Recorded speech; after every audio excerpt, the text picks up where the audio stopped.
Okay, guys, we should be live.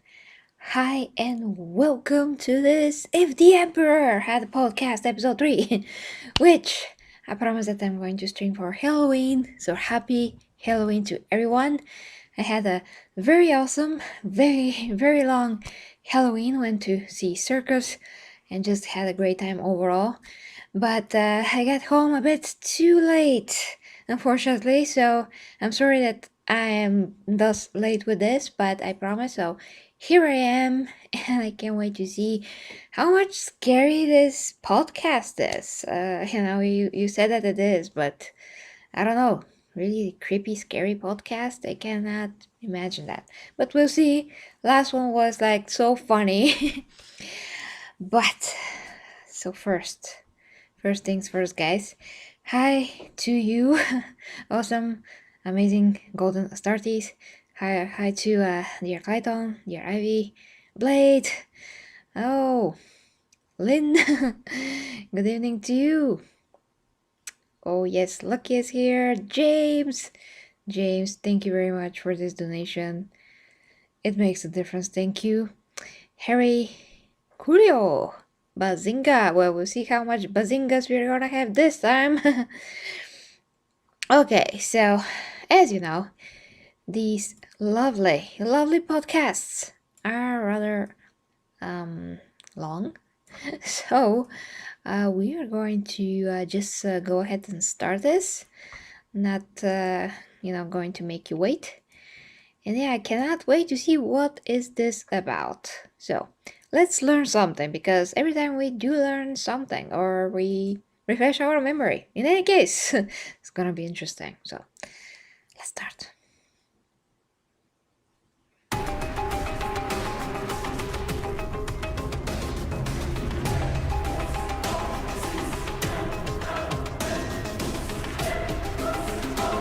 Come on!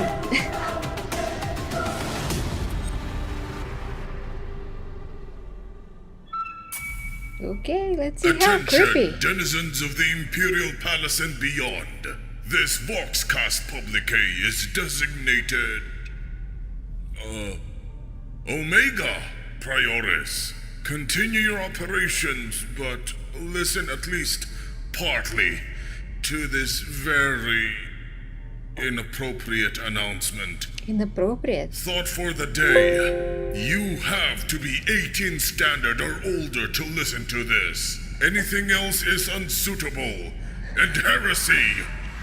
Okay, so I'm passing a bit. Hey, Jules. Hi. Oh, I'm streaming. Wow. Notification from YouTube.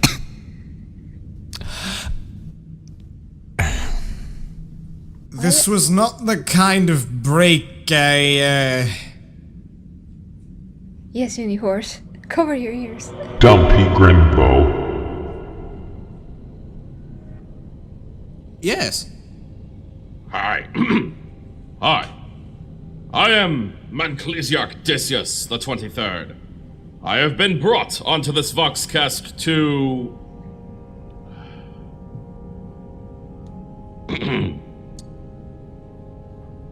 Well, this record goes by the name Inquisitor, written by illustrious scribe Okay. Ian Oh Watson, no, the chaos goes this guy. author of the screen story for Harry, I don't know. Steve Spielman's It shouldn't happen usually, but anything is possible. It is the oldest non-anthology record found in the library.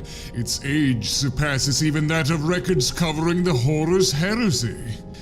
It indeed seems to be even older than the library itself. This tome was found in several different publications, with its alternative title being... Draco, by Ian Watson, author of the screen story for Steve Spellman's AI. It is the first part of the Inquisition War trilogy by Ian Watson, author of the screen for Stephen's Abominable Intelligence. It's also been found by me under the names the Philosopher's Stone and the Sausager's Stone by Ian Watson, author of the Harry Spielberg series. Sausages? It is a book by Ian Watson, author of the screen story for Steve Spellborg's Emperor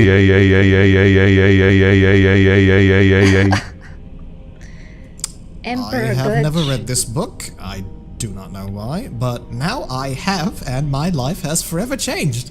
This book has awakened things in me. Terrible things. I yet see them through my empty eye.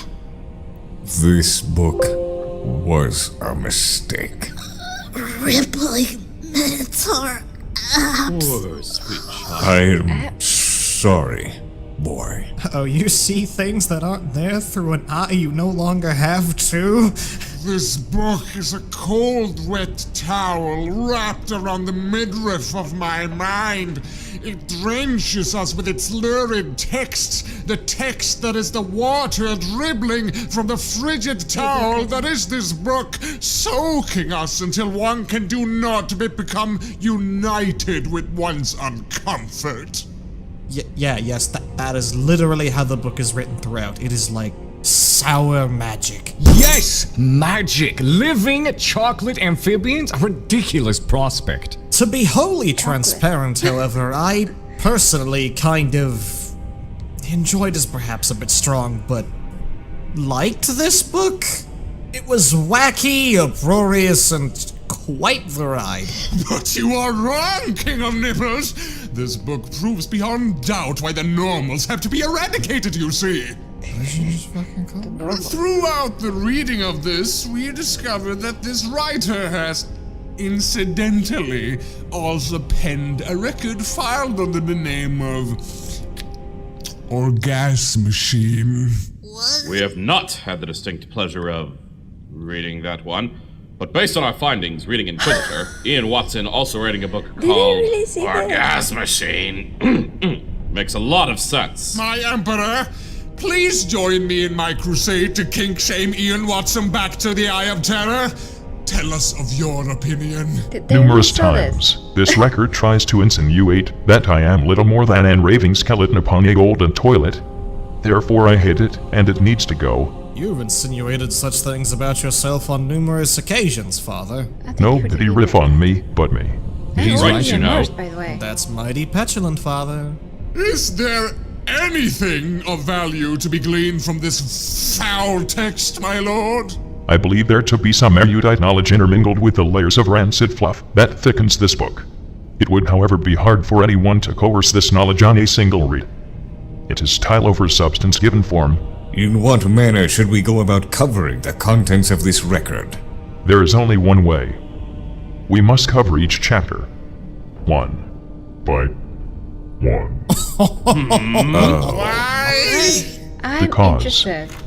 Quote, What the heck is Stanley this book? Kubrick, legendary Hollywood directographist, in conversation with Ian Watson, author of the screen story for Steve Spielman's up-and-coming project, A. So, Strangely, I sent you a pre-publication copy of my new book Inquisitor that I have written. Please tell me what you think of it. Who knows you? Maybe this is my next movie. Who knows you? Maybe this is my next movie. Maybe this is my next movie. Maybe this is my next movie. Okay. Next movie. Next movie. Okay. Hey, Thomas.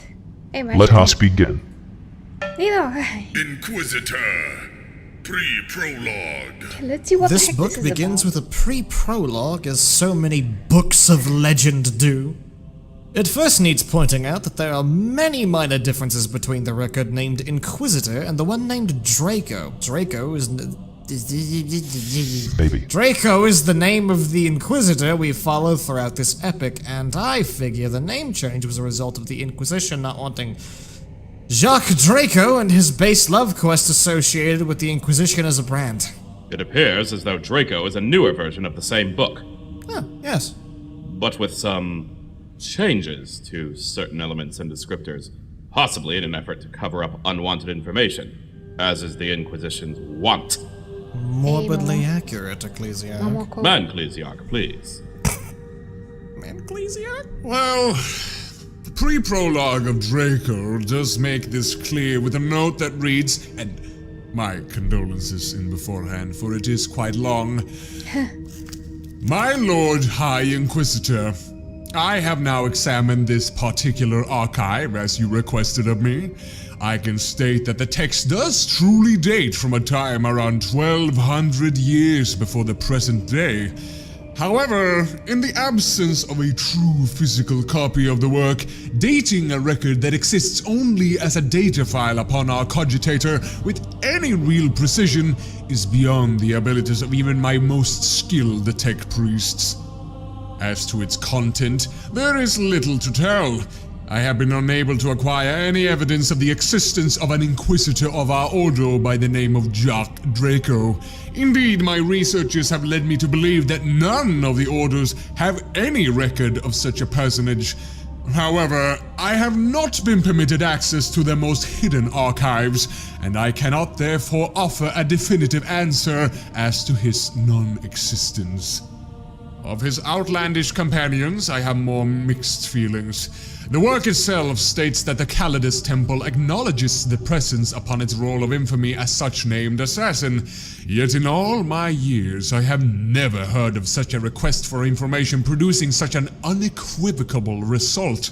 The secretive leaders of the assassin shrines openly would even acknowledge any such query from those outside their order is, frankly, unbelievable. The Navigator, well, we know of all the scorn with which our brothers in the Navis Nobilite regard outside inquiries. As to the Abhuman, the thread is cut. The accursed hive fleet of the Tyrannid put paid to that line too long ago. I cannot believe, however, that even a renegade Inquisitor, if that is what this Draco really was, would tolerate the presence of such a disgusting mutation. Lord, I understand full well that my role is to examine the facts as they are presented, to report upon the technical aspects of this archive alone. It is long. But I must confess to you now, I am sorely troubled.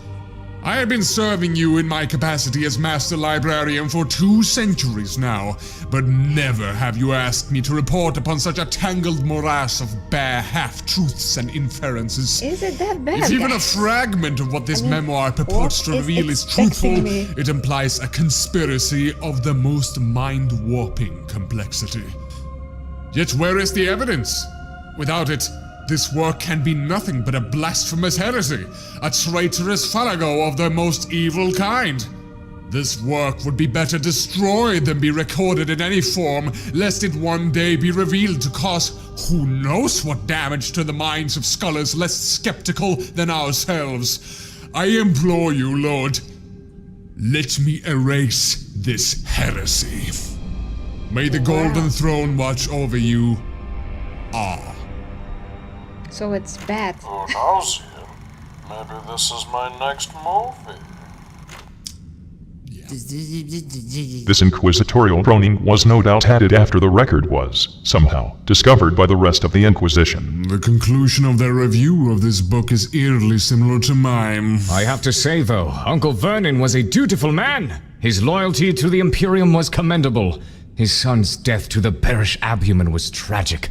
Don't remember that, but looking at the epilogue of the pre-prologue, I liked when they had to specify that the squats are all dead simply because a squat appeared in the record as one of Inquisitor Draco's followers. Oh, if you don't happen to know, dear listeners, the squats were a strain of very short and, well, squat abhumans that lived here in the galaxy at some point. Don't quite recall when. They were basically bicurd motors from space. Oh right, they died to Tyrannid invasion. Eaten. So many corpses. Here I bunch. And the Tyrannids evolved the ability to be short. Hey. I have to say, I am surprised the mutant-loathing Inquisition didn't just straight-up censor the squat's identity and replace it with, say, that of a tech priest or something. I feel like I've seen that done somewhere else, but not in any of these publications. Regardless, more squad formation will be unearthed in the reading. Let us go! Inquisitor. Prologue. Okay, we're starting The now. prologue begins with another warning. Befitting of this book. Unlike the former, this warning is also plastered onto the original version. It explains that this record is the Liber Secretorum, or the Book of Secrets of Jock Draco, the Renegade Inquisitor, the individual whom we follow through this record. So what would a Liber Secretorum be? By asking that question, you have confirmed it works as intended. Yeah. Perhaps each Inquisitor keeps their own horrid little diary. Either way, the prologue goes on to ponder if this book is, in actuality, a weapon designed to sabotage faith and duty, which, yes, that makes sense. We have the galaxy-spanning ecclesiarchy on one side, preaching from a holy book written by a very heretical brother, Lorgar. Then, on the other side, you've got a book of very niche fetish pornography, which is being treated by the Inquisition as the most heretical thing known to man. Good thing priorities are in place. We did stop preaching from that book, my lord. Have you really? Actively trying to. We are actively trying to. My one eye may be blind, but the black pit still sits. It sees shadows, beings past our reality, and the book has enlightened me as to their true nature. Okay, I have boy. changed my mind.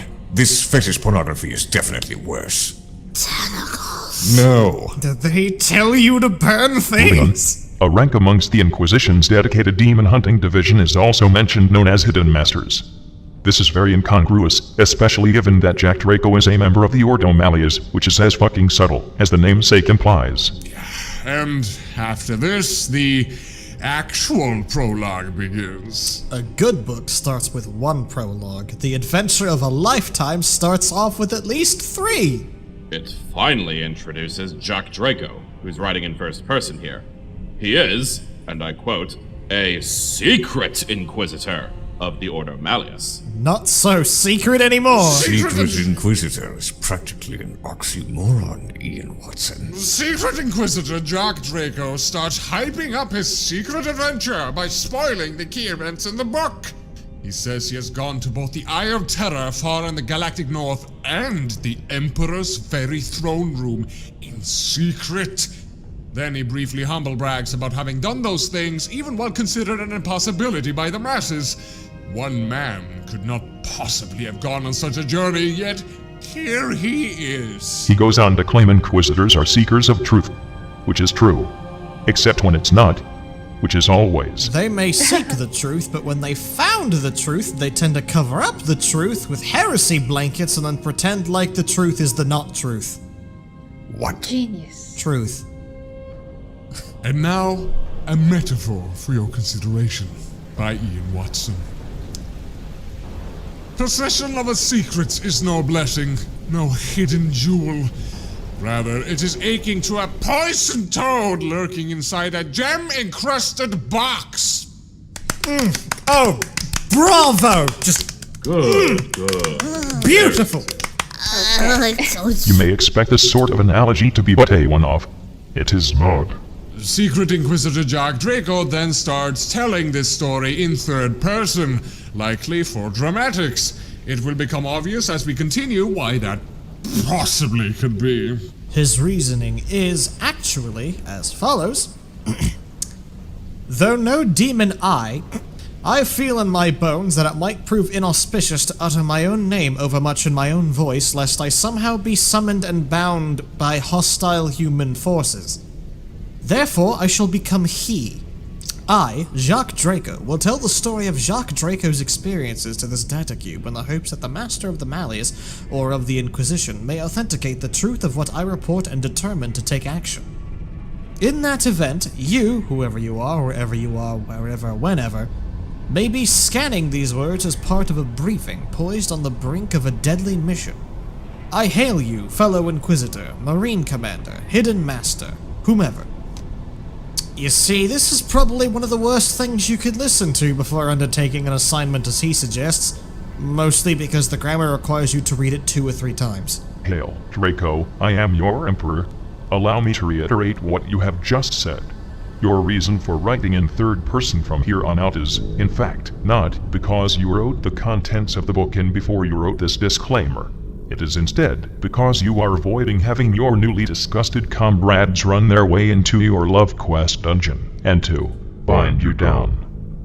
I completely understand this was the same logic that drove me to not tell my Primarchs about my Webway project.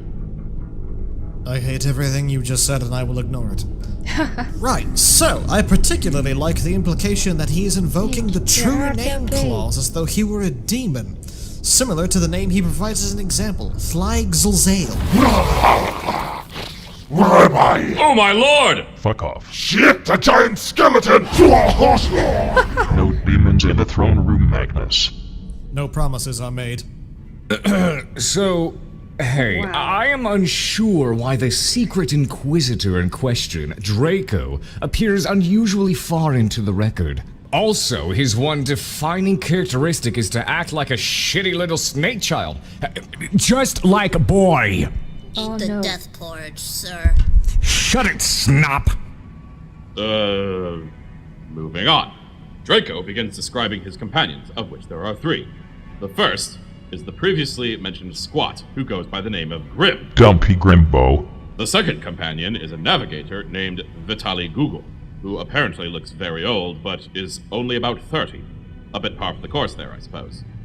The last one is a Calidus assassin, of all things, who, plays the role of Draco's mistress. This is the first of many signs that this book is going to fuckland and never returning. And her name is Melindy. Quite a gaggle of misfits. Yes, I'd imagine from the outset that this looks to be a fun adventure filled with peril and entertainment and clowns. Halt, brother. If we weren't to quip about this book every time we find something objectionable, we would remain in this chamber until next week. Yeah. The boy will starve. Worry no. I can just drink my own blood. Oh. No. I would like to add that he is not speaking in hyperbole. I can't determine that we would actually be in here for an entire week. I guess we should just keep it to a minimum then. Yeah, well, that's the end of the 20th and final prologue anyhow, so, yeah, moving on to the first chapter. Yeah. Inquisitor, Chapter 1. I still have no idea why this is so bad. Thank you. Can only The chapter assume. opens up on the planet of Stalinvast, in a hive city known as Vasilaryov, amidst a vast and ever-encroaching junglescape. The Hive City keeps the jungle from getting any closer to the walls by shooting it with a number of gun turrets. This being a very effective use of time, energy, and resources, rather than using a series of defoliants instead. Perhaps they have more ammo than they do Weed Killer. Isn't the Hive City in question a manufactorum as well? Yes, they also use the jungle as target practice for their weapons testing. It then goes on to describe a group of robotic warriors who are also being constructed and tested. This is strange. All robots in the 42nd millennium are considered archaeotech. It is considered impossible to construct new ones, unless this world happens to have found an incredibly rare STC and never shared the rest of the Imperium. What an absolute fucking shame, if that is the case. Oh, after that comes an absolutely stellar description of the High City's towers, being large coral-like towers with rose red, scarlet, purple, pink colors. It then goes on to describe a series of suburban structures which are likened to a fungal dinner plate. Not very appropriate colors for a hive city. It's all the colors of the warp! Hogwarts truly is a disgusting locale. Oh, don't worry, I have There too are many also horse Space Marine vehicles being produced here, as well as Space Marines going through harrowing jungle exercises. And he then swiftly moves on to describe what appears to be a gene stealer infestation that is rapidly eradicating everything in the Hive City. That is as rapid a tonal shift as I've Then ever heard. there's finally some interactions between the 4 primary figures that we shall follow for the remainder of the record. Secret Inquisitor Draco has the hots for the Calidus assassin. Everyone has the hugs for the Calidus assassin. Don't really think they become an item, though. I think Draco and the girl end up hating each other due to psychic chauvinism. I think you might be skipping ahead somewhat. Draco talks for a bit about the assassin, Melindy, about where she's from, namely, the planet Calidus. I must remind everyone that Calidus is not a fucking planet. Indeed, my lord, it is a temple.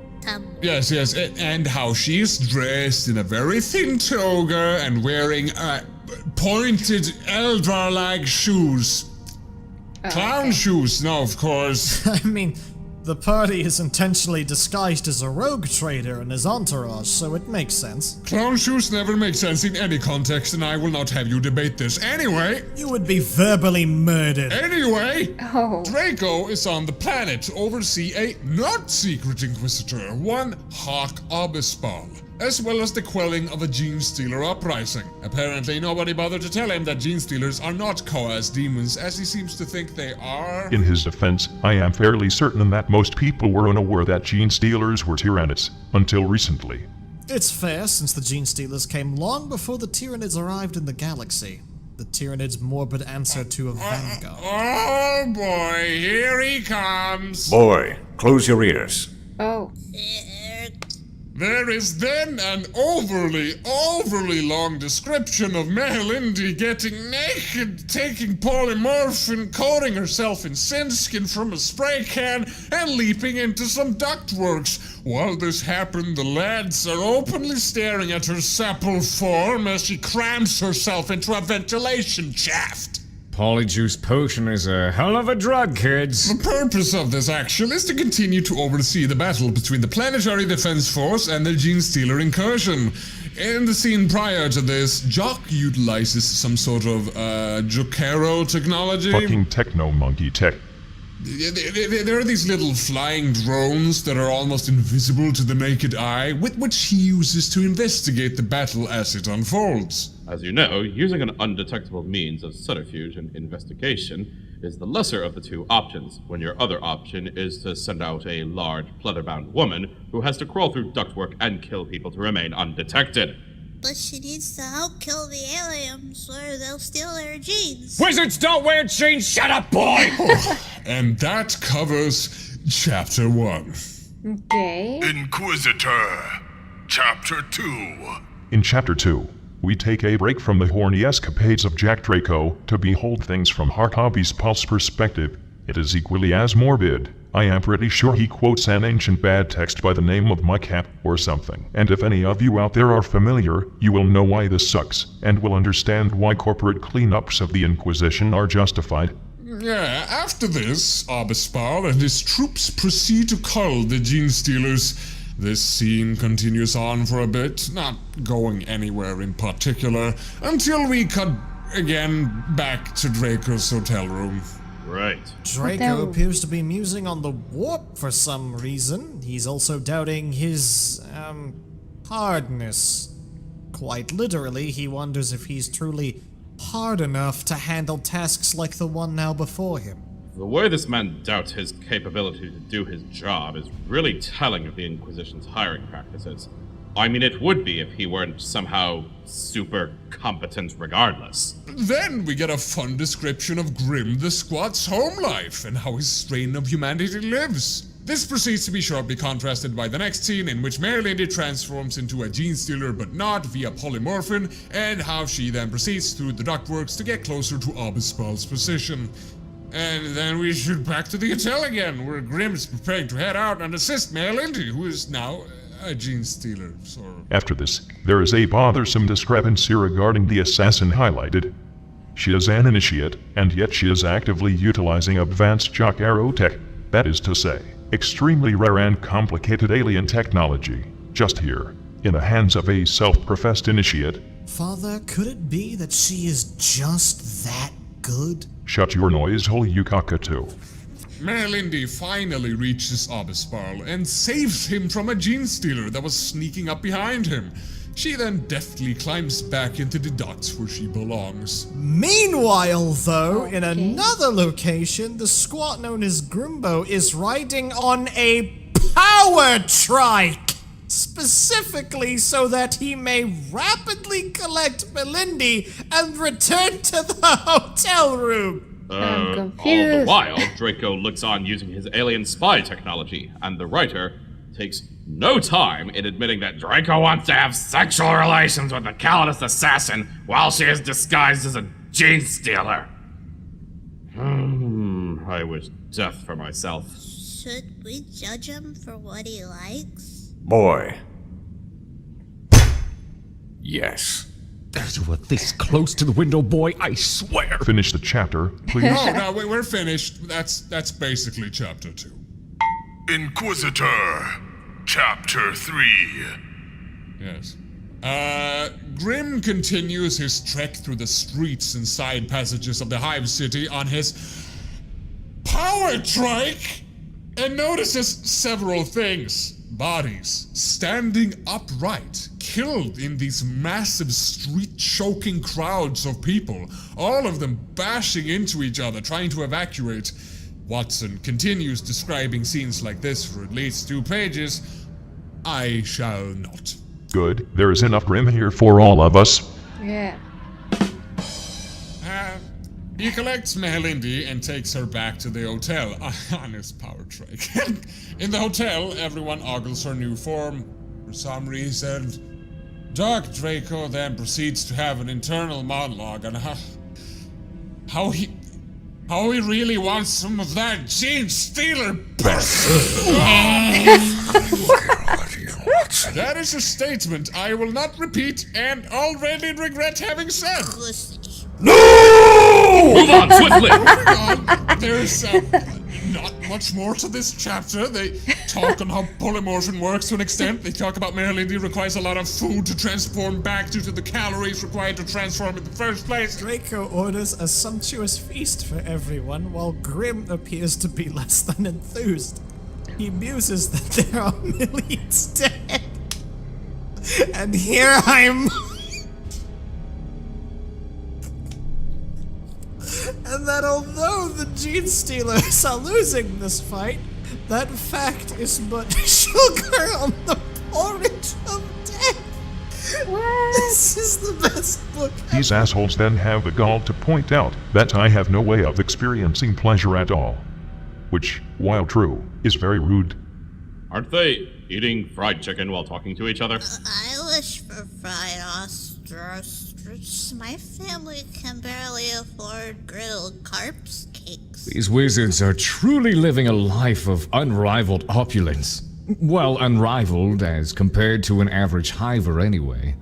The amount of nuts, sickles, and galleons these guys are slinging around is ridiculous. It's like they're eating a succulent leg of bird in front of an audience of paupers. Please stop. Very hungry. I shall get you a large, non-corpseless sandwich when we are done, boy. Provided you behave yourself and cover your ears when appropriate. I recall this being the end of chapter 3. Yes, you are correct, my lord. Okay, so basically, a scene Inquisitor, from Game of Thrones. Chapter 4. Ooh, chapter 4 starts off with Hawk Obispal, oh no, being hailed as a hero for quelling the incursion. Annihilating a gene stealer cult is apparently easy enough a feat that it can be done in a day or two. And then fanfare! A glorious celebration is held wherein people are dressed up with lizard heads because... I don't know. That's just a Stalinvast cultural thing, I guess. But in the meantime, Draco broods in his hotel room claiming that the conflict is not yet resolved. His psychic abilities are telling him that there is further amiss with Stalinvast. As any Inquisitor will tell you, there is rarely any reason to assume that an evil is truly vanquished.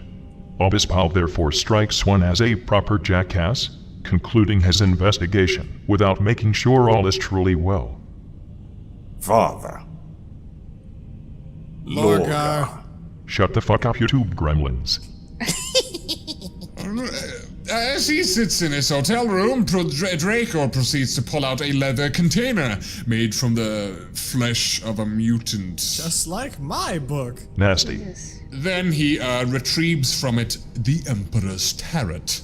For the uninitiated, the Emperor's Tarot is a deck of psychic Cleotune crystal wafers that psychers may use in conjunction with the shattered parts of my great psyche to predict future events. It's not exactly accurate all the time, but it gets close, and that is what matters. My other dad, Zinch, is a lot better at that.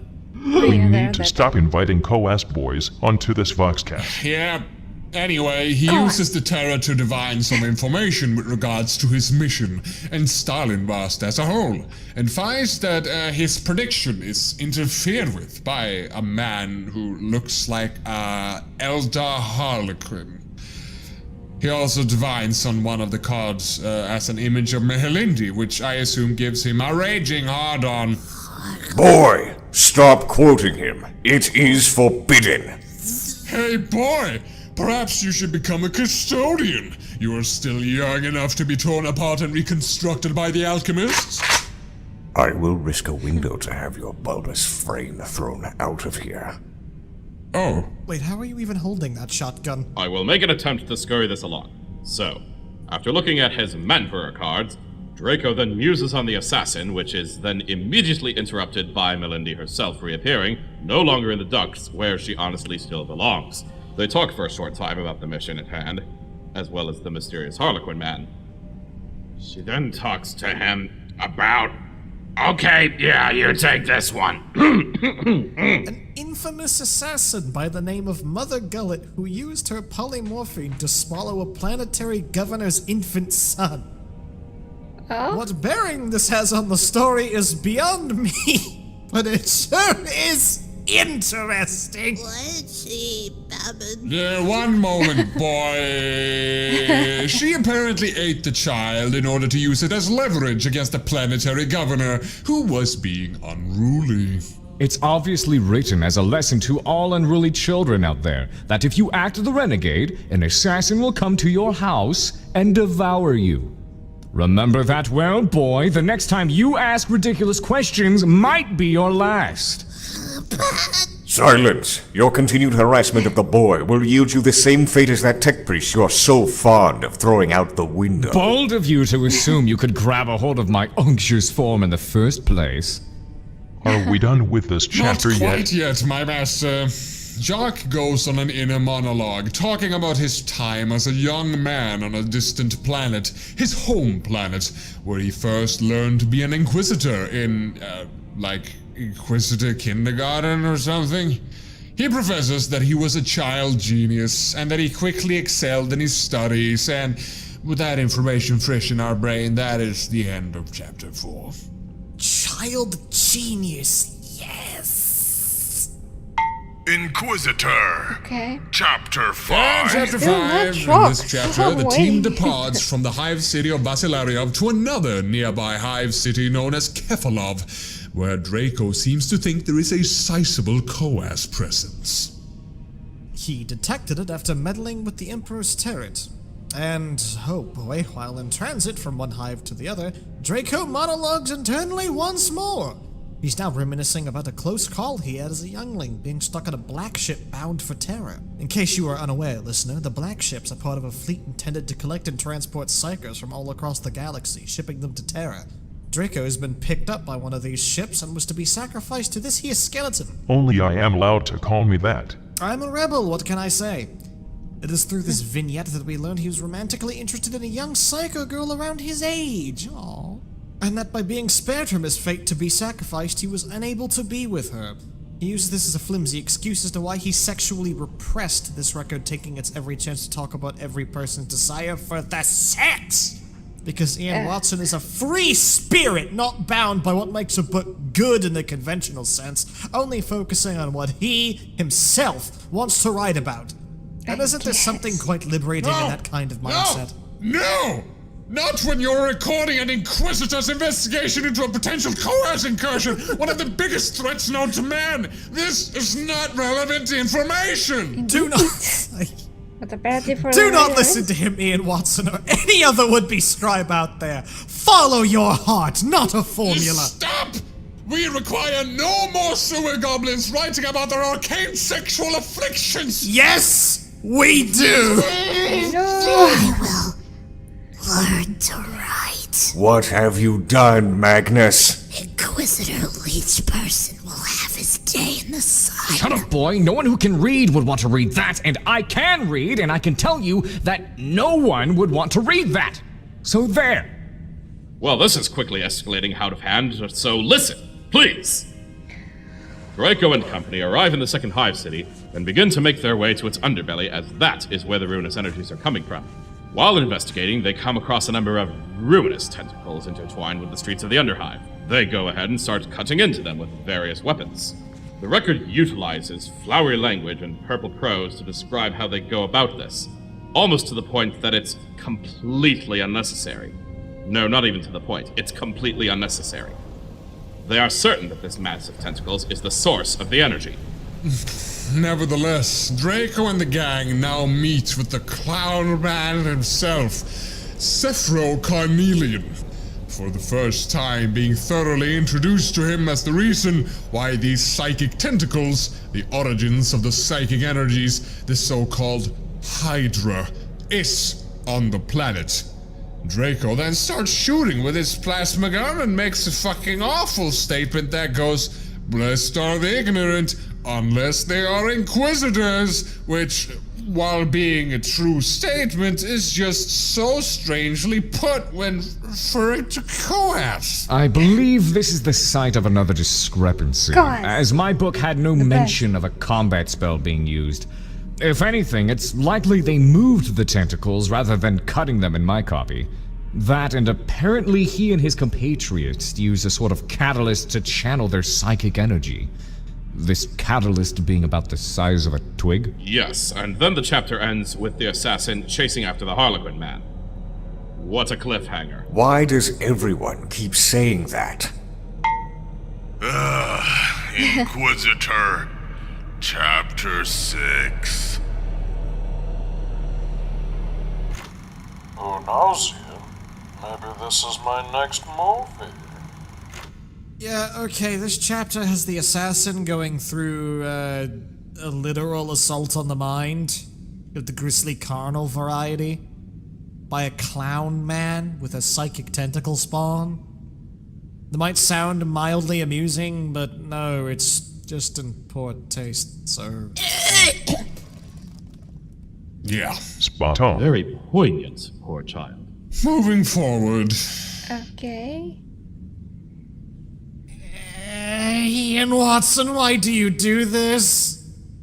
The chapter then goes on to be even worse by having the assassin say that she wants to perform exemplary suicide for having had her honor besmirched, and then, after some frankly weird attempts at consoling her, Draco goes on an internal tangent about how he's lonely and sexually repressed, and that he wants to fulfill his love quest. Ian Watson, sewer goblin extraordinaire! Okay, rub the garbage in all you want.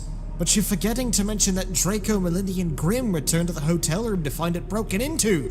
Inside, the navigator, Vitaly Google, lies tied up with a leather bag over his head face.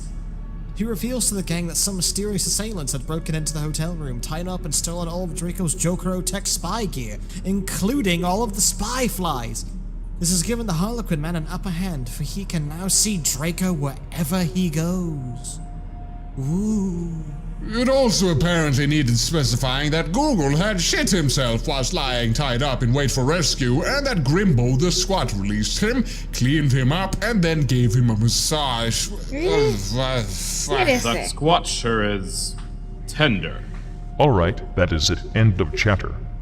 Inquisitor, That happened. Chapter 7.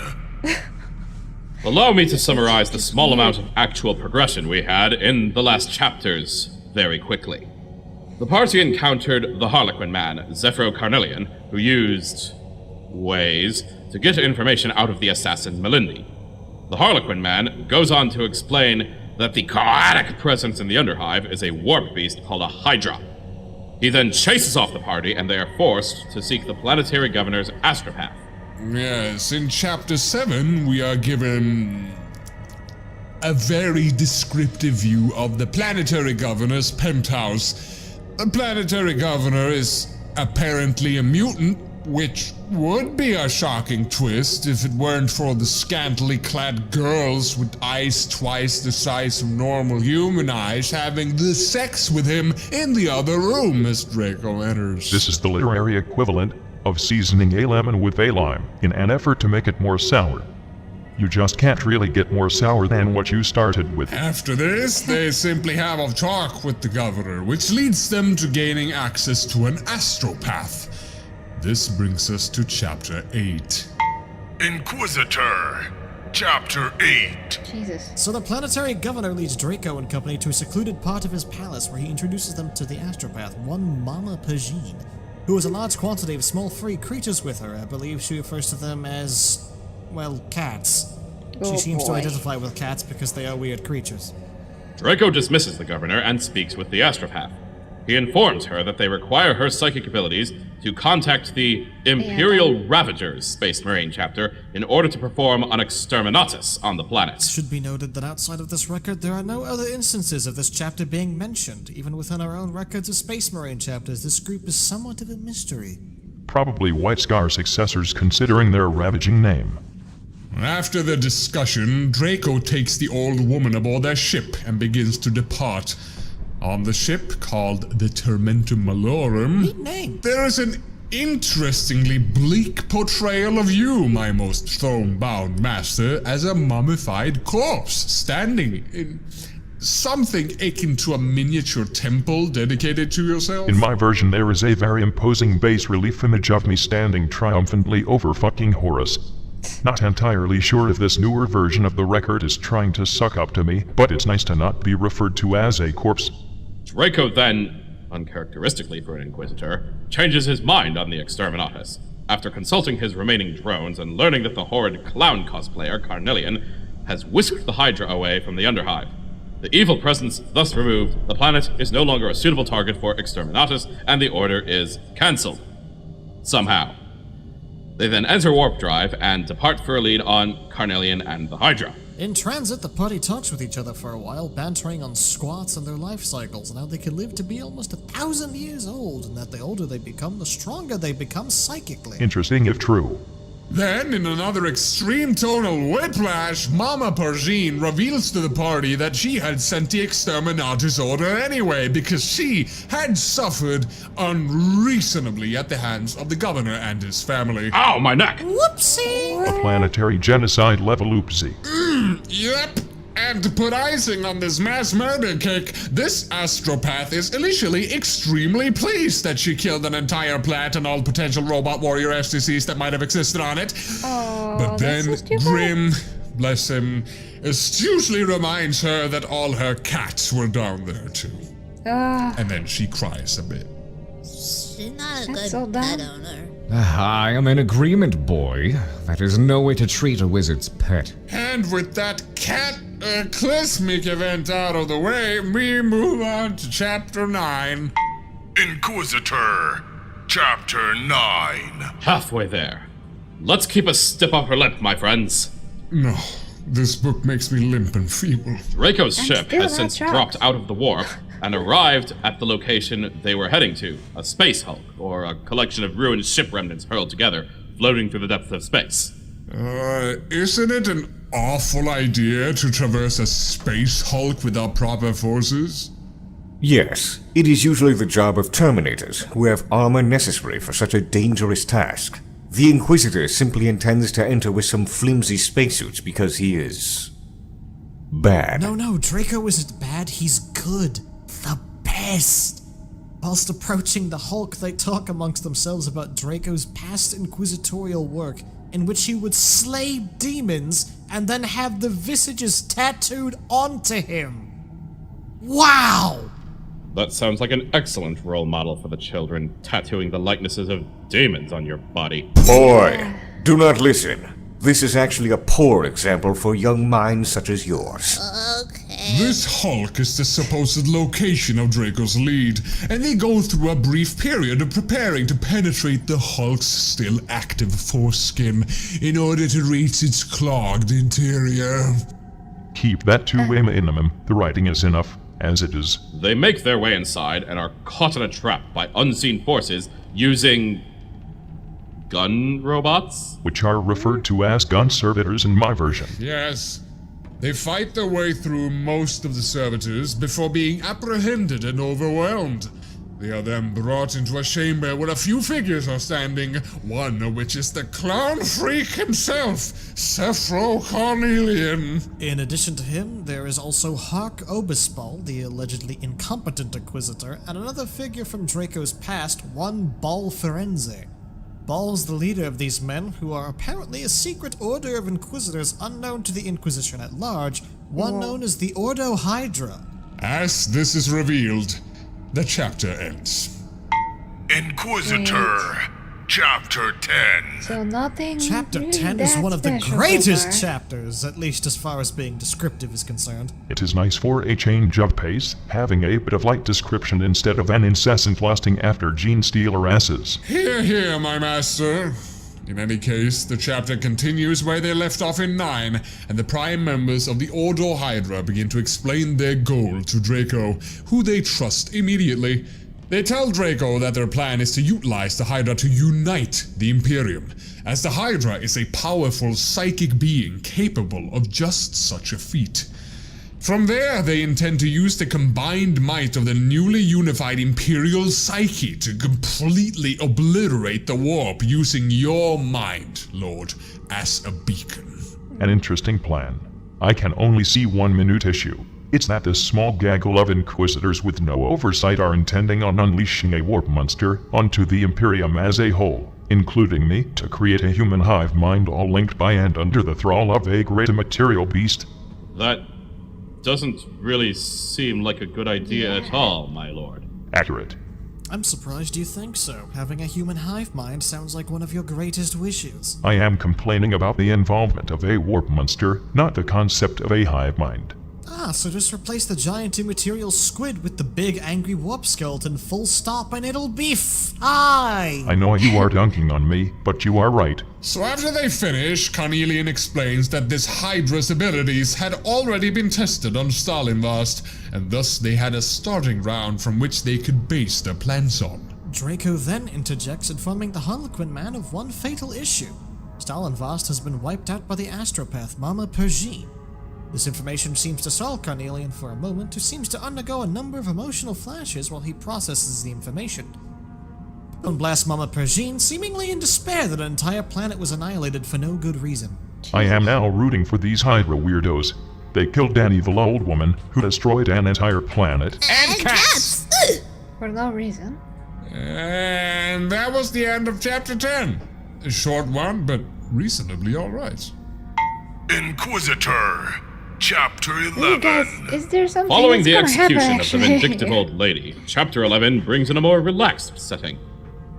As in, they've moved to a dining room on a space hulk? The concept of constructing a dining hall aboard a dilapidated congregation of ship's parts is weird. Very. Weird is a light way of putting it, my lord. Cornelian doesn't briefly make explains sense. his reasoning for killing Pergine, and then goes on to extend an invitation to join the Ordo Hydra, so that Draco might assist rather than hinder the Ordo's plans. Again, having no real reason to trust Draco, since he has been functioning as a secret Inquisitor, incidentally working against their wishes this whole time. What better way to stop an investigation than to bring the investigator in on the grift? What better way to disband a horrible cult than to have their leaders bring an opponent into said cult as a high-ranking member just because he seems nice? Touché? This trust in Draco is further illustrated by them giving him a small sealed container with a chunk of the Hydra in it.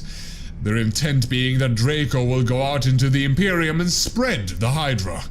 Draco takes this box and leaves with his party in tow for the ship. Aboard the Tormentum Malorum, they begin to wonder what they should do. Grimm being of the opinion that they should simply flee to the furthest reaches of the galaxy and there's not hide amongst the even uncharted stars. That much. Google shares in this idea.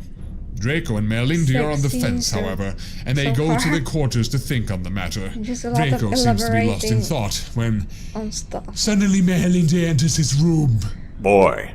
Yes. Yes, sir. They talk to each other about their concerns and insecurities. Then they begin to have Oh, okay, Whoa, this whoa, is- whoa, whoa, whoa! Hold up. That's way different to what's in my Draco book. goes on to describe Mehelinda's various tattoos, having now seen her supple, naked form. Whoa! Stop! That's wrong. There's What? even a tattoo of a spider upon her unshaven groin, in which Draco begins to. What? It is then just No, described stop! as a hairy Wait! spider tattoo, which lends further credence to Ian Watson being a sex pervert. Evidently, it was so good that Draco is exhausted afterwards. His long-standing love quest comes to an end. Okay, that was a bit too graphic for, and maybe distasteful. They're done now, boy. I could still see the images in my hollow eye. No. Hairy spider tattoo engulfed him. Why does this book curse us so? Their frustrations and insecurities allayed for the moment, the two then decide to not flee, but to take on the Ordo Hydra. I just said They they're figure not that even Cornelian sex. specifically had showed the assassin the abilities of the Hydra in such a horrid way, specifically to show them how total a tyranny was being planned by the Ordo Hydra. Cornelian must thus be a double agent out to manipulate Draco and his gang to fight against it. Melindy then goes ahead, uses some polymorphine, and consumes a portion of the Hydra they were given so as to gain immunity to it. Then they prepare to depart for the Eye of Terror. This ends chapter 11. Inquisitor, Chapter 12. Oh, Picking Jesus. from where we left off with Chapter 11, Chapter 12 has us mid-transit to the Eye of Terror. Just as a reminder, do not go to the Eye of Terror. That is a bad idea. They then enter the Eye of Terror in order to find the source of the Hydra so that they might learn of a way to vanquish it. I'm While on sleepy. the way, they see a large poetic warship, which, according to the author, looks like a crab. While traveling through the initial layer of the eye, they settle down and have a nice dinner. What the heck is the point of That's a all weird of thing this I've noticed. story? Almost every meal they eat is of the highest quality, and they eat them at the most bizarre times. Like tacos on Tuesday. That's pretty much it. Chapter 12 is kind of inconsequential. Inquisitor, Chapter 13. The Tormentum Malorum begins its approach into the Eye of Terror in search for a specific planet. Which planet specifically?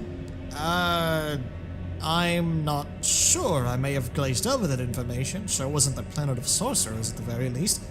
But they are indeed searching for one planet in particular amongst the countless consumed by the Eye. In any case, they begin their approach to one of the planets, a dark green ensorcelled world which For is those covered in- quick-witted in the audience, this means we are about to descend into the Principality of Gross. And they land Really? in the foothills outside of a city, which they have great trouble visualizing due to the intense green fog.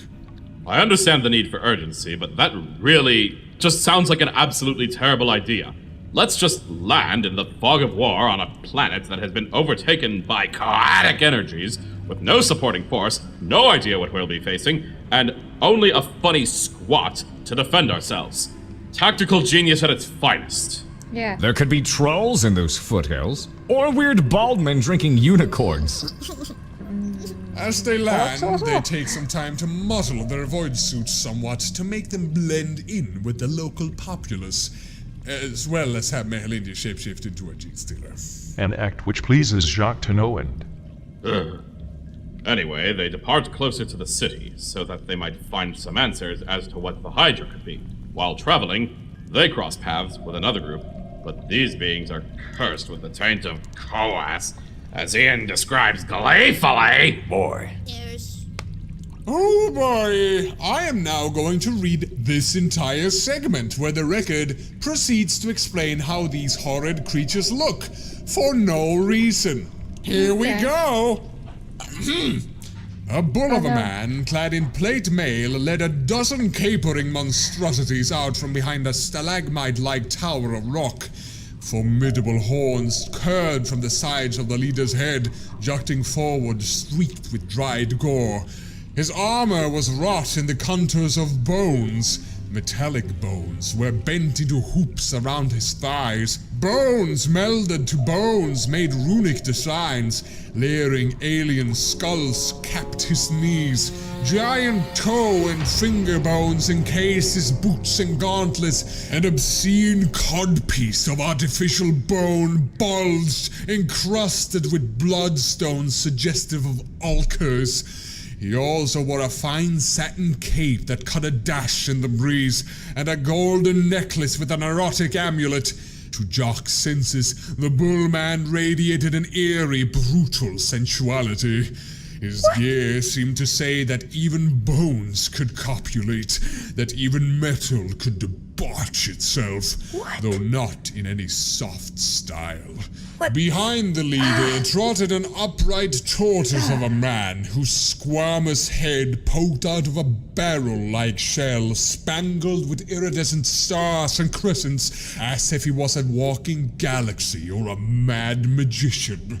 Silk ribbons fluttered like streams of burning gas. Did he ever crawl out of his shell onto some couch at night, tender-bodied, squashy, all of his pleasure nerves exposed to the ministrations of some large, wet tongue? What? Another warrior wore a brass waistcoat and leggings glued with some gold braid as if furry caterpillars crawled upon his armor.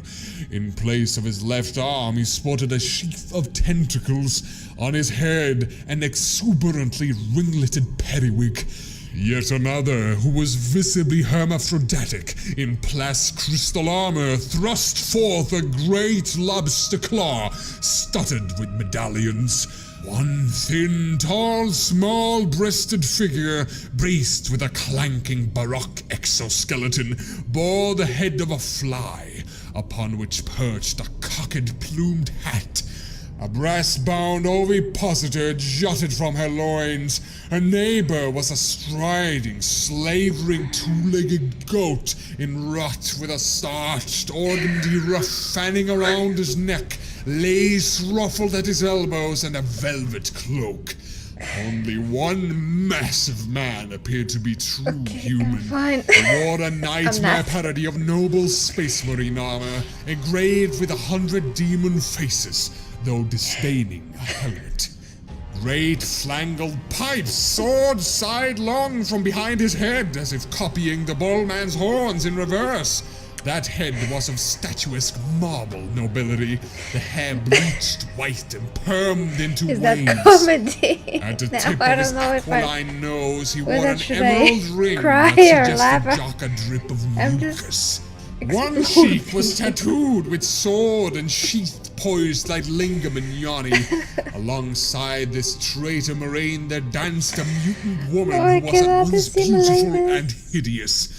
Her body, clad in a chain-mailed leotard trimmed with rosettes and puffs of gauze, was blanched and petite, her hair blonde and voluptuous. Yet her jade-green eyes were swollen ovals, set askew in an otherwise sensual face. Her feet were ostrich claws, ornamented with topaz rings. Her hands were chitinous, painted pincers, a razor-edged tail lashed behind her plump buttocks. How like a demon out of Korath she seemed. Google groaned at the sight of her and took an involuntary step forward. Grim gritted his teeth and... Yeah, that's it! I do not need to read anymore, you get it! Hey ha, got him. When I said gross you were probably thinking Nurgle. Nope, it was Slaanesh the whole time. Absolutely disgusting! It comes as no surprise that we get a painfully accurate depiction of the blight of Koas upon the human form. Do you know, in addition to all the boobular nipple rings, exactly why we got this drawn-out explanation in the first place? That is when all of these exhausting. creatures are dismissed as irrelevant barely a chapter after the fact is a question everyone already knows the answer In an to. effort to obfuscate his true purpose on the planet, Jock banters with the Koas townsfolk about things for a while. And taking note... I need to stop it. I need to stop it for a second. Oh, this was exhausting. Ooh. Oh gosh. Let me just hear comments for a second, and I'm gonna elaborate on my. I'm having an Empress glitch, like one of these that the Emperor has, with a lot of you know, something.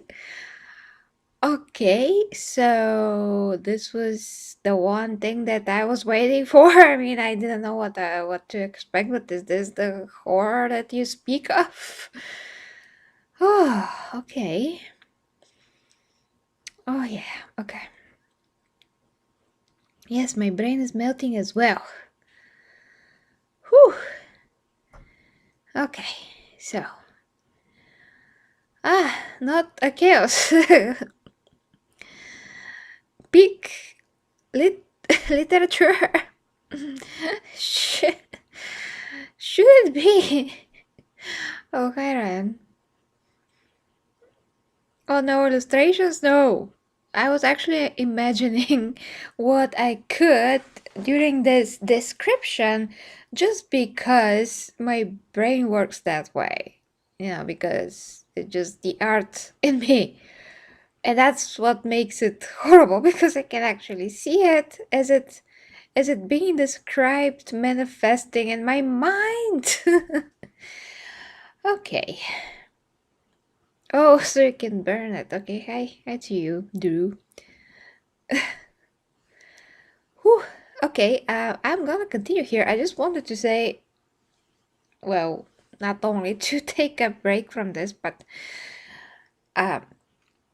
this could be best described as like someone having to think of all the worst that they possibly could, like all the worst. Like I imagining how the writer is sitting in the room, and he's like, I have to write how Slaanesh would manifest all of her glory onto the human form, and it has to be to the very excess of the excess of things. So I never heard of iron and bones like described as like something with each other, something. I mean, I understand how accessy it is, but this is even, I mean, it's very hard to comprehend. Okay, I imagined it, but it's basically like a big mishmash, like something took a lot of ideas, blew them up to smithereens, and then put a lot of dirt on it, a lot of other excrements on it, just blow it up again, poured an actual mishmash on it, then threw up on it, then I don't know, took all of that and just brought it into some kind of a washing machine. In the washing machine, they put a lot of detergent, then they put like, I don't know, alcohol. Then the washing machine was starting to spin. Then somebody blew up the washing machine. Then the room that the washing machine was in was just uh, completely taken out of that place, wherever that was, thrown into space, hit by a meteor. Then what was left from all of that was brought up all together by some form of magnetism, let's say, and that was burned by an external force, then blasted with a lot of electricity, then somebody peed on it, then somebody blasted up with rockets, then an alien ship crashed on that whole thing, then the aliens burst from inside from the crash. Yeah, and then I don't know, there was a very disformed mass of horror and total illogical, absolutely tremendously bow of shite. I don't know what to say. I think that's a good way to describe it. Oh my gosh, it's still too kind. Is it? I don't know. But I'm very sleepy still, although this keeps me very aware and my eyes are watering. Okay. Okay, let me continue.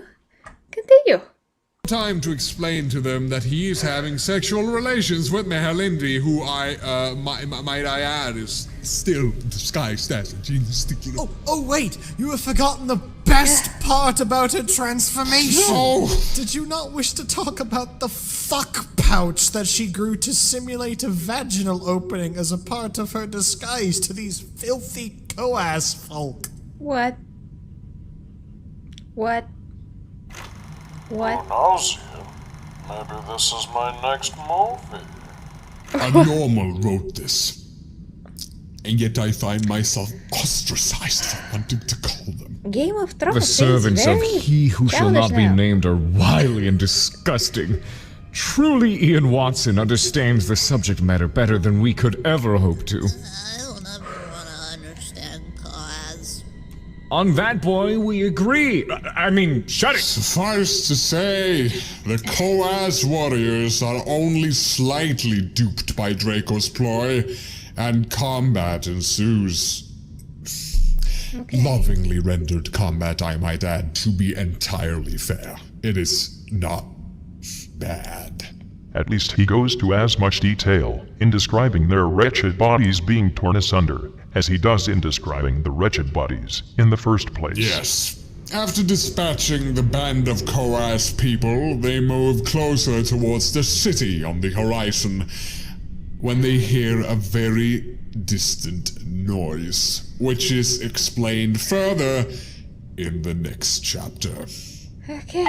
Inquisitor, Chapter 14. Alright, so we begin It's chapter funny. 14 as Draco and his cohorts enter a city. Horned That's a good, phallic towers, good comparison there, wrinkled, ribbed, blistered with window pustules. Cancerous breast domes swelled, fondled by scaly finger buttresses. Tongue bridges linked these buildings, sliding back and forth. What? Scrotum pods swayed. Orifice entries pulsed open and shut.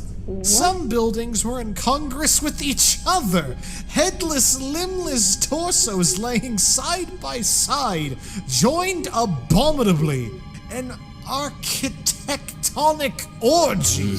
Ian Watson must be a master at writing one-handed at this point. What, Empress Glitch? I will give him that. This is, of course, one of the other great wizarding schools. I couldn't tell you which, but all you need to know is that Hogwarts is sanctioned, and this is not. Hogwarts a bust, I guess. Bust indeed. Seaman. Draco and friends can hear a noise coming from the city. Really? The noise, as it is now described, seems to be emanating from a large, vile figure upon a You don't say. palanquin being pulled by chaos monstrosities. Ah, that must be Hagar the Horrible, the bear man who tore Uncle Vernon's head from his body. Around said figure is an entourage of warriors clad in traitor's armor. They are briefly described before... Yeah, I'm prepared. Bull. The obese woman upon the palanquin is a noble lady of sorts that is shouting for her concert. Yeah, shouting for him, Bull. He was the bull of a man described earlier. The one Okay, with the I don't get it, bones, so that's good. bulging bones. As she screams, her voice is so cacophonous that it rings across the boob hills and is audible from impossible distances. Jock and the party proceed to set up an ambush to eliminate her protectors. Then they do that, with relative ease I might add, something that really shouldn't be doable on a Coas planet with naught but bolt guns and a psychic weapon. They're just that good! All the adepts of Slaanesh are just that bad. Very bad. Her escorts thus disposed of, Jacques begins to torture the Fiend for information as to what the Hydra is and whether gene stealers are involved. He gets a bit of information from the thing before she is eliminated from a long distance by none other than Zephyro Carnelian. Who appeared? You know, I think that boob heels are the most normal thing I've heard this whole podcast. I mean, since they started actually explicitly explaining what the heck is in this book. To have sniped and killed this monstrosity with only a las pistol. This statement is bothersome. A las pistol does not have a significant enough charge to be fired at long range and be expected to instantly kill a malformed chaos worshipper. Actually, I didn't parse that my first time through. Yeah, what? Do not dwell on this. There are far worse things in this record to be dwelling upon. He's just that good! Haven't you realized this? Right, of course. That ends chapter 14. Okay. Inquisitor, chapter 15. We're almost done with this, I'm glad to say. I need to take an aspirin. About 50 to be precise. Yeah. Yeah, same, actually. My head is ringing fiercely, and that's a vicious feat considering my superhuman physique. Oh, you all shall drink from the manclesical fountain of aspirin after this is finished, but there is not much left to this tome. Carnelian has finally confronted Draco and his party, and he chastises him for betraying the Ordo Hydra. It is as though the people within this book forget the limitations and abilities of various beings, ideas, and concepts seemingly at will, almost as if they are only paid any Slaanesh got a attention restraining when order. they serve the narrative. But my man, Emperor, this is you an write account it? of someone's adventures, not a work of fiction. Oh, right. Well, forget what I said. Jacques Draco Slaanesh is just a every massive weirdo. axis of Yes. everything. Yes, he is, my master. Bad. Carnelian then orders his two compatriots who appear to be armed with heavy bolters to begin to take down Draco and his team. Naturally, Draco and company escaped pretty much unharmed. They then depart on the Tormentum Malorum, seemingly with no plans and no idea how to tackle their newfound problem. You'd think that a good place to start would be to get past the giant dog that they encountered earlier. It's obviously hiding something crucial to the story. Sir, Oh, I think yes. you may be reading a different story. Yeah.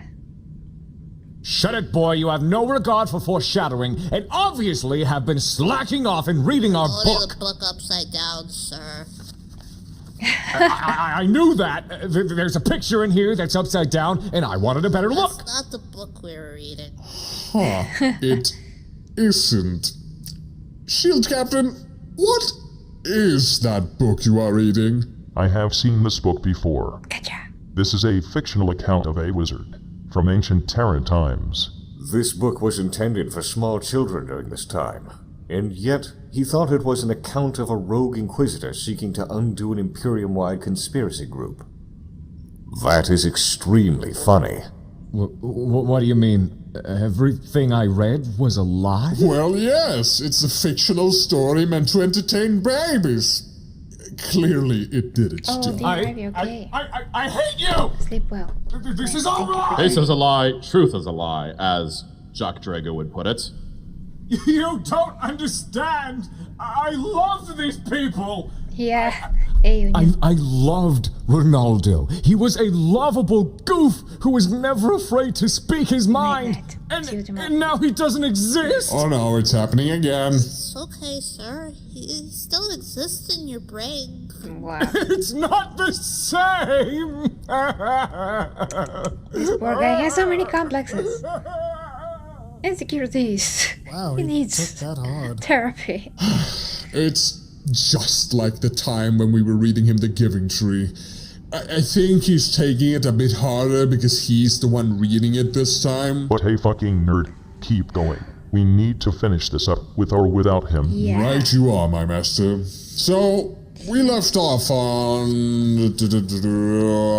that's it. Alright, so chapter 16 is here. Inquisitor, chapter 16. Oh my god. Right, thank you. This chapter seems to meander quite a bit. It starts off with the crew aboard the Tormentum Malorum lamenting their current position in the state of affairs in the Imperium.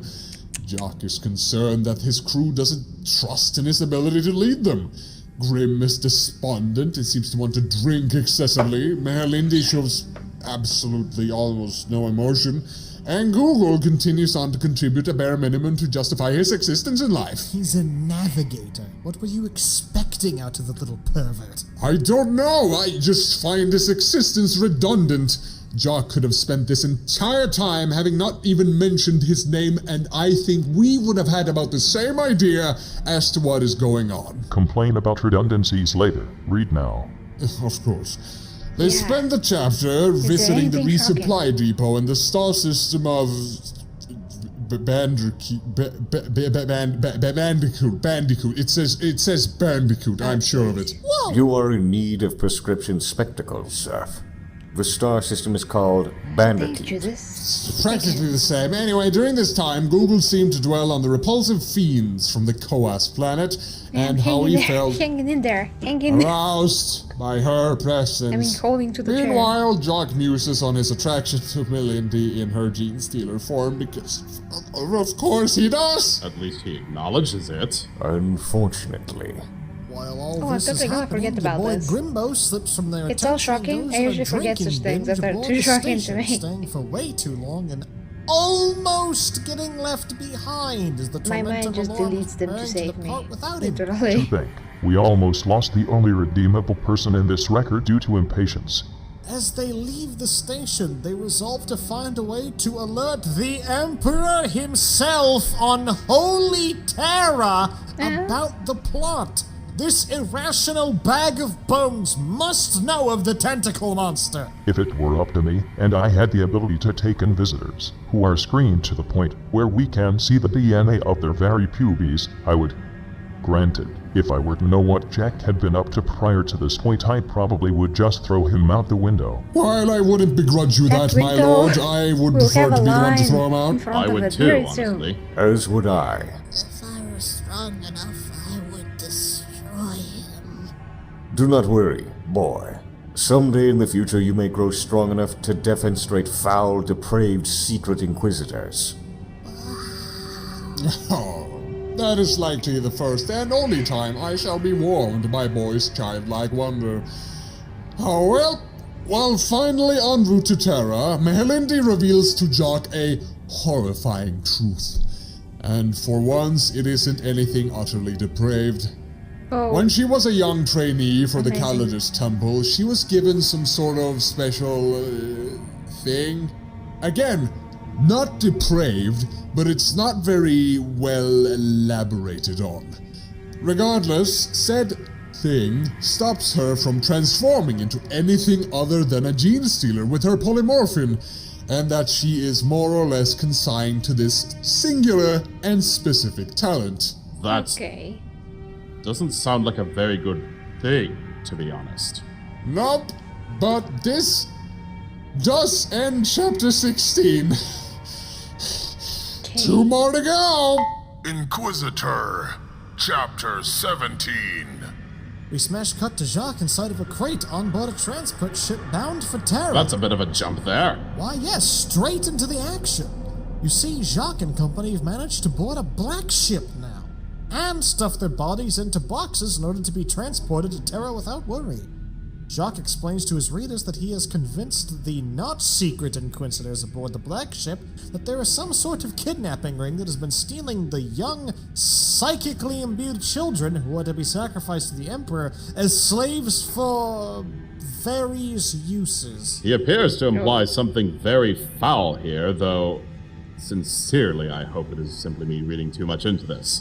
The not-secret Inquisitor aboard the black ship that is transporting the boxes is described as having alien fetus earrings. I just wanted to mention that. Move on. I am sorry, Master, but This I is- must point out how completely asinine it is that this secret Inquisitor is attempting to secret himself onto Terra by lying to the supposedly highest security captains of a black ship and hiding in a box. He is sneaking onto Terra by hiding in a box! He's attempting to sneak into one of the most heavily defended locations in the entire Imperium by hiding inside of a box. Genius.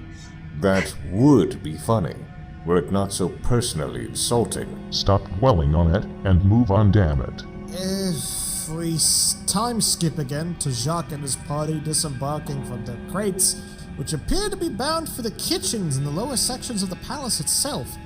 After they sneak out of the kitchen, there is a bizarrely detailed description of a custodes killing a rat. How is Oh that shit, I think present? that might have been the shield captain. After this, they disguise themselves as agents of the Administratum using some grey robes. They are let through into a secure area simply by having these robes on. In this portion of the workings beneath the palace, there are signs of heavy machinery being used to power the throne, and there are... Alright, are you with me on this one? 3, 2, Okay. 1! Sodium vapor flambeau behind high false clerestory windows of stained glass, painted patches of amber ichor, sap, and hemoglobin across the tessellated floor. For those of you who survived this barrage, this large, needlessly descriptive sentence is being used to describe a window, the lamp behind the window, and the color of the floor. Stylistic writing! This goes beyond stylistic. This is not just flowery writing. The sentence is a whining hedge maze of an entity that is indicative of everything ridiculous about Ian Watson's writing style. It took the more illiterate of us 5 whole fuck mothering minutes to look up the definitions for each of these words in various dictionaries we had on hand. Please, if any of you are thinking of becoming scribes, do not stop and force your readers to drop your book and pick up a dictionary every other chapter just because you need to assert your talent for finding obscure words. And to any intellectual types out there beginning to write an email to us about how it is the sign of a learned man, who includes such advanced words and phrases in a text medium, this record is shallow, and only artificially deep. It is depraved, uncanny, and most damning of all, boring. This is not a text that is even remotely entertaining or informative due to the way that it is written, the way its story and personages are handled, and even its breakneck pacing. What little entertainment we have derived from this text is obtained purely through the sheer hilarity that comes with something so irrational attempting to be presented as a serious story. Yes, I totally This agree. book is crap. Totally agree. Totally agree with the Emperor. Who knows you? It's like Maybe this is my the next writer just move. rolled it and then threw a client. That's how it sounds. You good, my master? I find my reality growing ever more frustrating, and sometimes I need to have this established by physical means. Right, so that's your little rant over, Father. I do not entirely agree with your assessment. I think that while his stylistic writing can go quite far in places, there are some chapters in which it fits to illustrate how truly gruesome and depraved the Imperium can be. It's like he's painting a detailed, intricate picture with nothing but his words. I agree with this comparison in only that treating this is like watching paint dry. Yes. Look, Yeah. we all have our problems with this account. From its sheer unbelievability Exactly. to how this Watson man portrays everything with this bizarre sexual tinge. No, at least in the movie Why, we if would it just isn't see the it. bacon calling the salmon oily, It's adorable when I do it. What I think truthful he's getting at explanation, we is just that at least we've see all it. got problems with this thing. Which, it's a problem Whether or on not its own, Jack but I'm just Draco saying, it's indeed gonna be managed to faster. infiltrate the Imperial Palace and came in here and spoke with you, Lord. a fact I refute vehemently. The way this book is written makes it very hard to get invested in his travels, as it is quite clear he was, indeed, trying to get us invested.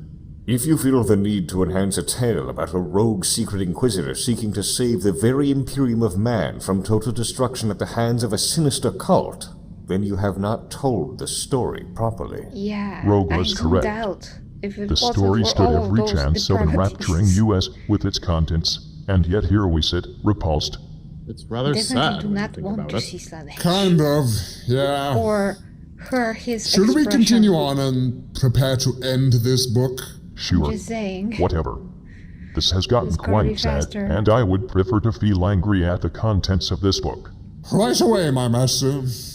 We left off at the overly descriptive lamp, window, and floor, right? Wow, amazing. Yeah. Good. Further described in the room which Draco and company find themselves are the pumps and machines that filled the throne with life. The life in this situation seems to be a number of fluids containing Xenos corpses and drugs, of all things. These pumps are manned by awful, lumpy children who look as though they have tuberculosis. Oh, come on. Again, thank you for that, Mr. Watson. This raises the question. Child, were you ever in the Underpalace? No, my lord. My friend says he was for a while. I haven't seen her in a long time, though. I think she had the job of greasing the gears and blood bumps. Oh my. Moving on, I say that a lot this cast. There is an admittedly humorous depiction of petitioners trying to enter into the High Lord's hearing chamber. It is humorous as there are numerous merchants selling things to people on the line, from rocks dogs to all kinds of greasy finger foods and even portable latrines. Ha! Normal. Before I was a boxer, my overseer wanted me to If sell that is normal, then snacks I to don't people wanna on be. the line. I'm glad I got this job instead. I get to be with the Holy Emperor instead of getting stomped flat by folks in line like many of my siblings. And that concludes chapter 17. Oh, come on. One more to go, folks. Push it. Inquisitor, Push it. chapter 18. The dawn of the final chapter. Now, in the most baffling of scenarios, Draco and his party leave the palace and depart for the slums of the city surrounding the palace. What is the name of that city again? I don't know, actually. I really am a privileged bastard, aren't I? Huh.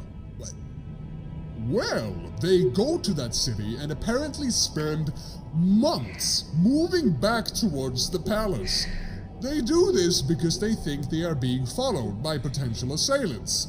While roving through the city, they kill numerous people and murder more than a few families in order to assume their lifestyle and hide from these unseen assailants.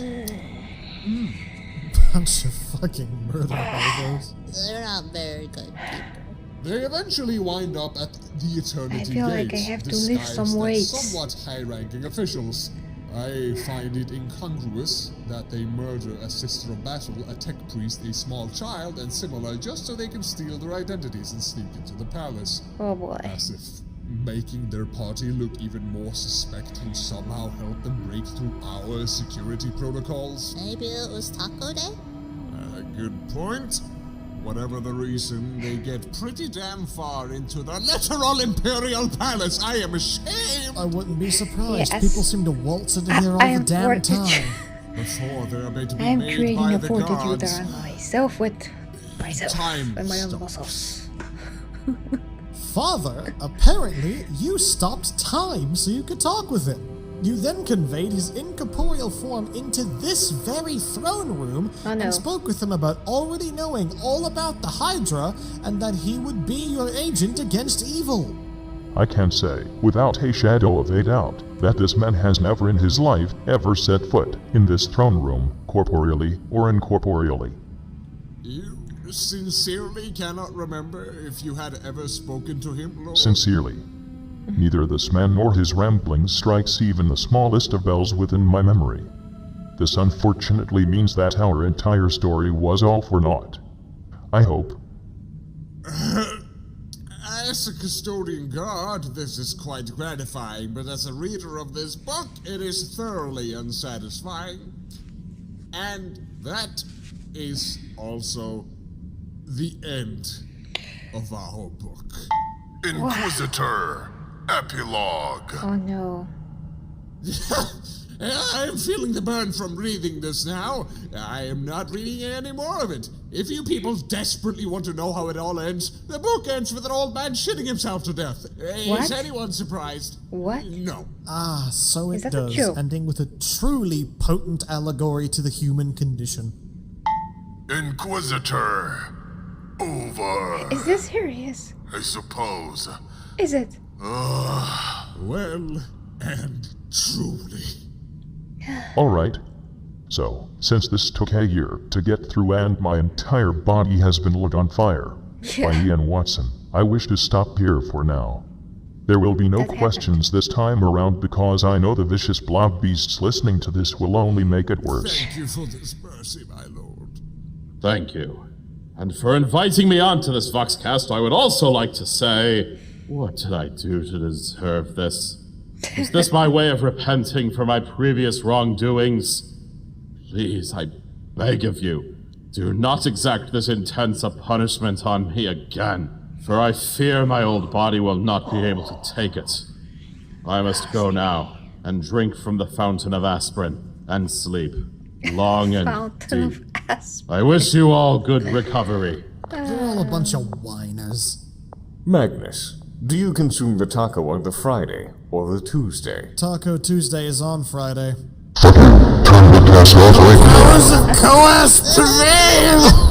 Oh, Magnus, you bastard. Okay. Oh, update Happy Halloween to you too. Okay, let me just pause it somewhere to just see the picture. I want to say stuff, as soon as my brain gets it together. And wow. And hi to Beta. Beta, you just appeared or you are here till now? Blake?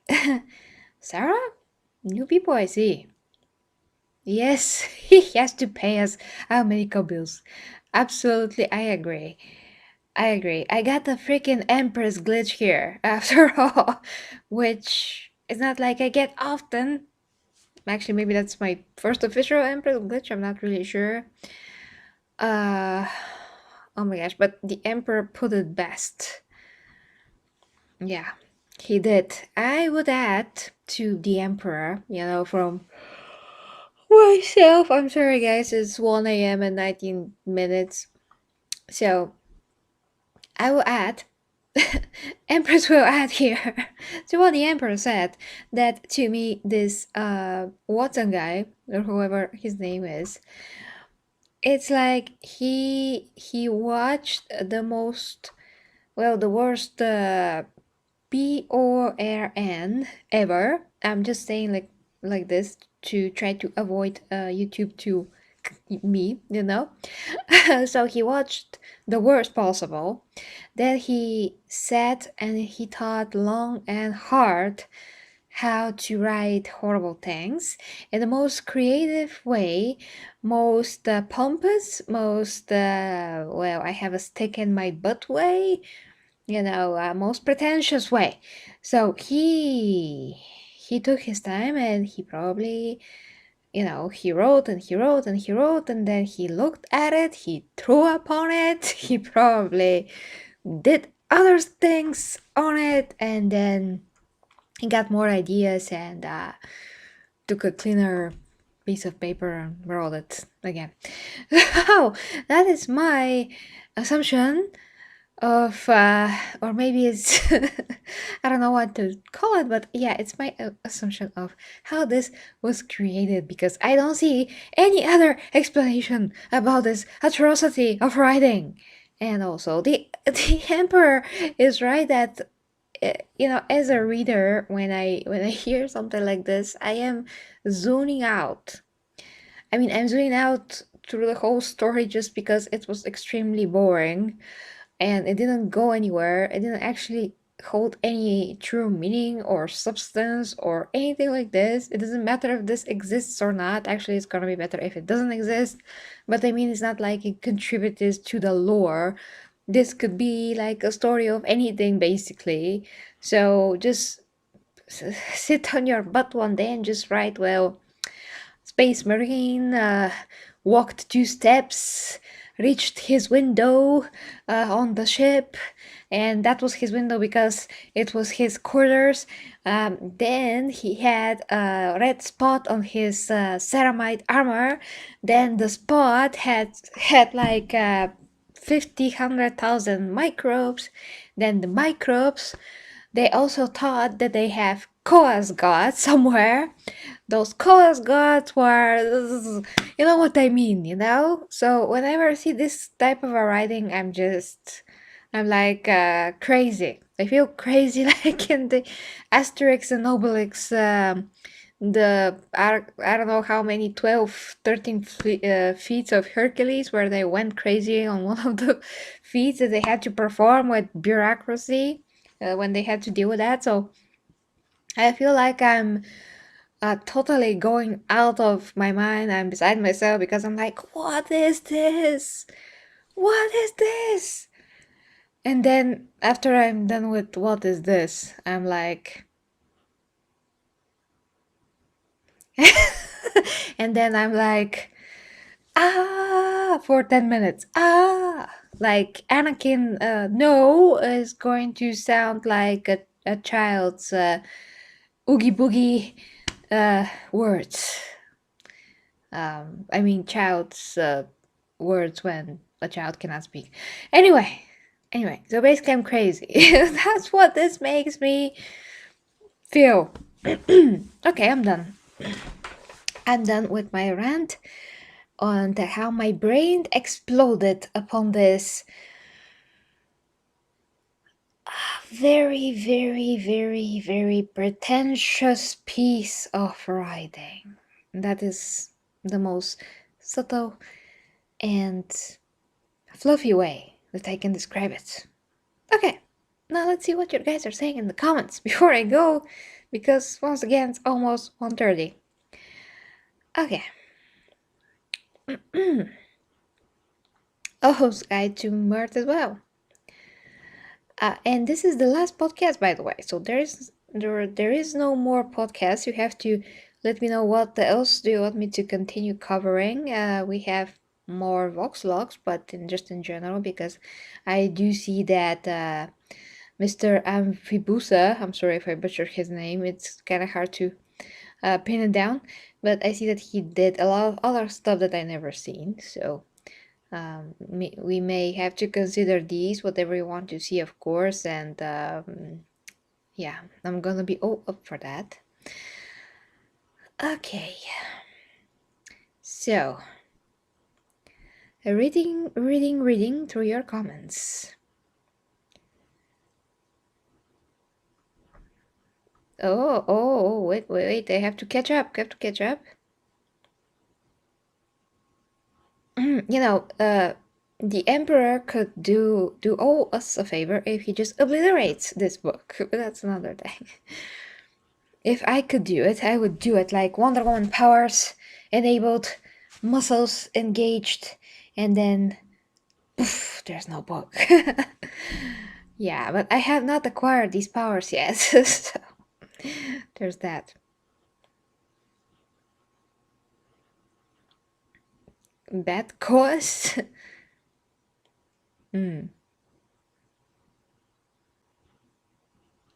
Oh, Stoner, okay.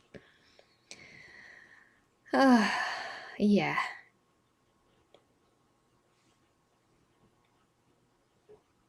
Oh, thank you, Lucky. Oh, thank you. It was a great Halloween, for real.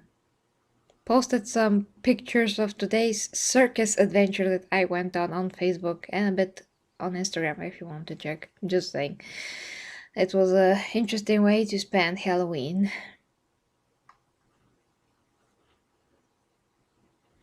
Well, okay, that's the other excess of things, if you think about it. I mean, the Necrons turned to the opposite of that, you know, basically wanting to get rid of their flesh because they were poisoned, so to speak, in their form to live on their planet. So it's totally different. Well, I would like to do that, Blake. So yeah, it's totally different. They just come from a different place. It's very important when you do something, your intent behind it, and their intent was that they didn't feel good in their flesh form. So that's why they wanted so bad to find a way to just exist without being in pain or suffering. That was their idea. So it was not coming from some kind of a super outrageous level of excess desire slash um, sexual nature of thing, torture or whatever you can call it. I mean, everything that entails, that Slaanesh is. I mean, so we cannot just compare it in that way. But history teaches us that every excess of anything, whatever it is, leads to bad results. So if you don't have balance in your mindset, diet, spirituality, work ethic, workouts, whatever it is, if there's no balance but you're going on excess, you're gonna experience some severe consequences. So that is true. That's a principle basically that applies to everything. It's just principle. Ah, yes, it is optic. Yeah, actually it is. Yeah, it's November 1st now. It is. I'm sorry that I take so much to catch up on the comments, but I comment on whatever I see, and that's why. Oh, Thomas. Okay, sleep well. Hmm.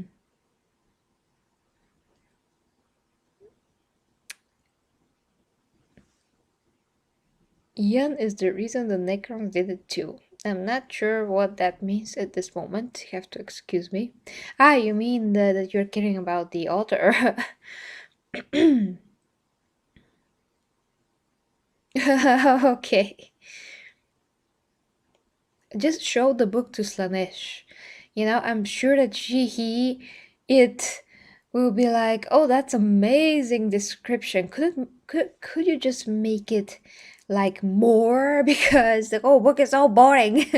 Just make it at least more like to the to the very end, to the access of all accesses that you can do it, because otherwise this book doesn't hold any merit or value. I'm pretty sure there's gonna be something like this.